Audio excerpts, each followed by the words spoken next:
नमस्कार दोस्तों, आप सभी का स्वागत है short hand house 2.0 YouTube channel पर। एसएससी स्टेनोग्राफर ग्रेड सी एवं डी से संबंधित डिक्टेशन प्राप्त करने के लिए आप हमारे चैनल को सब्सक्राइब करें तथा वीडियोज को लाइक एवं शेयर करें। डिक्टेशन की आउटलाइन का लिंक आपको वीडियो के डिस्क्रिप्शन में मिल जाएगा, जहां से आप इसकी आउटलाइन देख सकेंगे। चलिए डिक्टेशन स्टार्ट करते हैं। डिक्टेशन स्टार्ट होगी 5 सेकेंड बाद।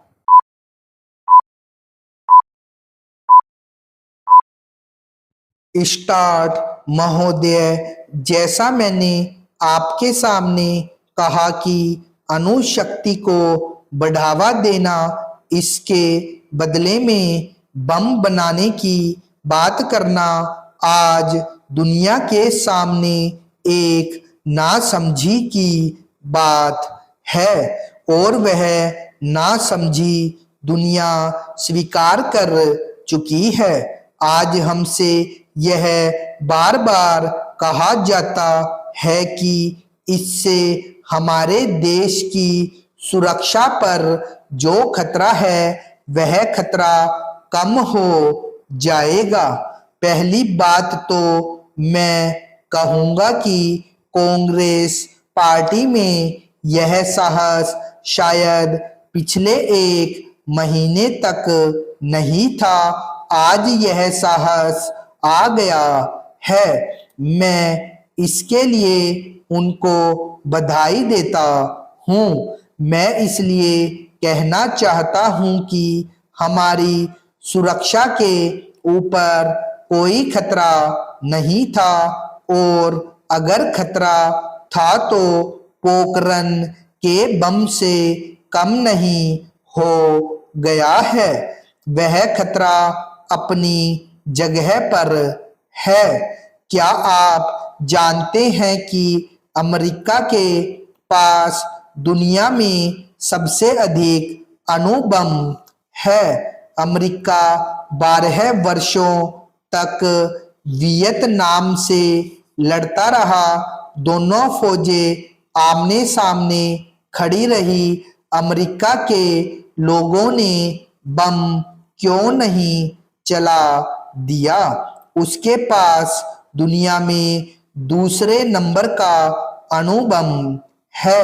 वह देश टूट गया, बिखर गया।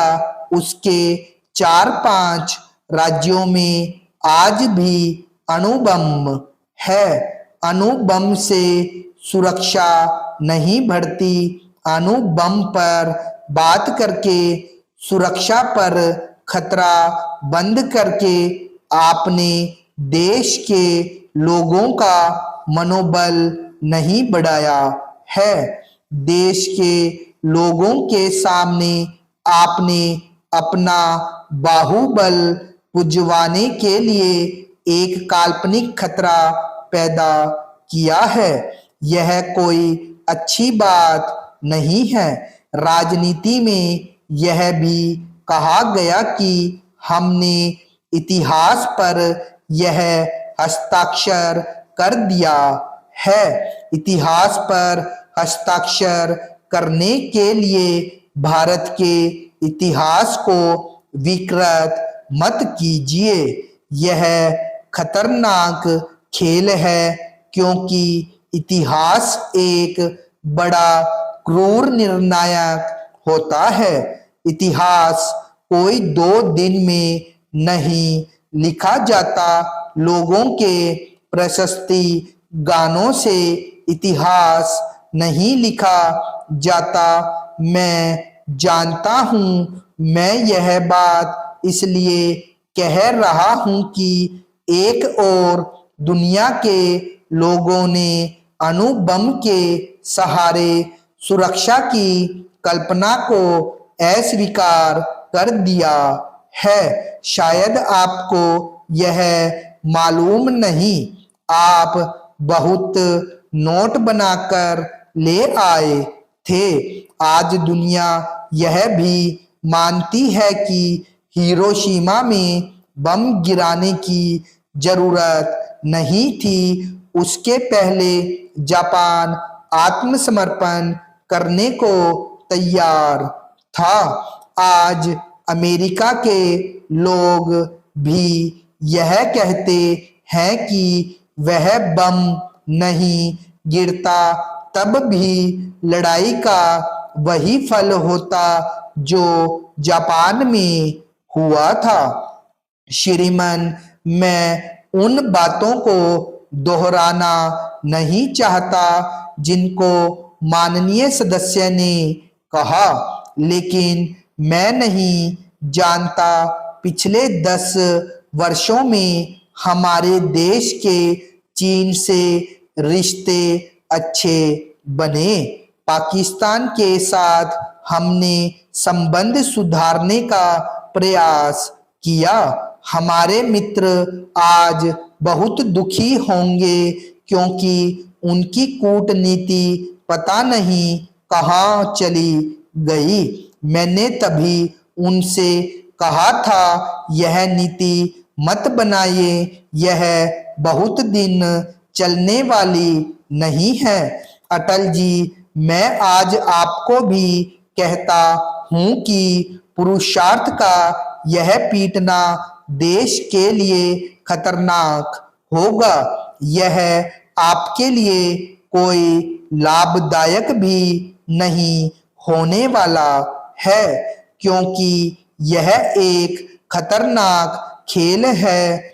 दुनिया में अगर यह होड़ लग गई और यह होड़ इस उपमहाद्वीप में लग गई जैसा कि दिखाई पड़ता है, तो पता नहीं इस उपमहाद्वीप का क्या होने वाला है। अभी मैंने सुना कि दुनिया के इतिहास में अपना एक रोल अदा करेंगे। हम किसी से डरते नहीं, हमने अपना स्थान बना लिया। किसके सामने आप यह बातें कह रहे हैं?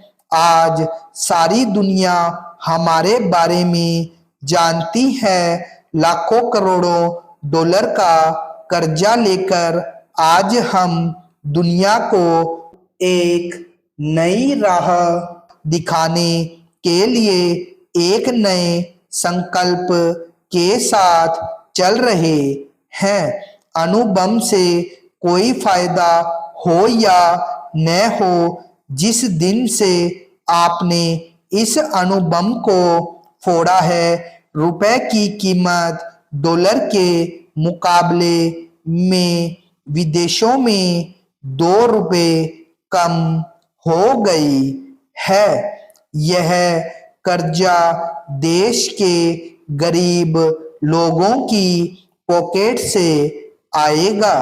कहते हैं कि पैसे की कोई कमी नहीं है। मैं नहीं जानता हमारे मित्र के ऊपर क्या गुजर रही होगी।